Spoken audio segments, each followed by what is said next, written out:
សូមស្វាគមន៍មកកាន់ឆ្នោតខ្មែរលទ្ធផលតេស្តថ្ងៃសៅរ៍ខែកុម្ភៈថ្ងៃទី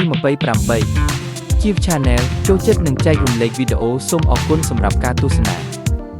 ចំណាំនេះជាវីដេអូសាកល្បងឆ្នោតមិនមែនជាលទ្ធផលផ្លូវការទេសូមទស្សនាជាឯកសារយោងនិងកម្សាន្ត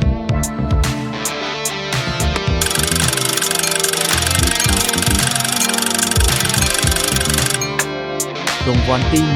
3 7 4 5 6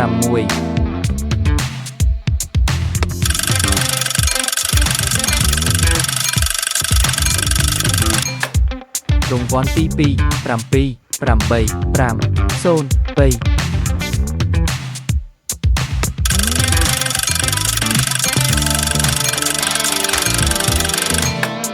រង្វាន់ទី3 2 3 0 3 0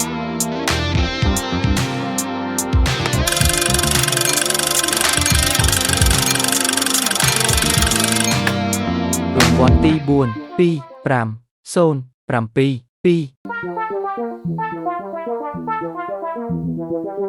រង្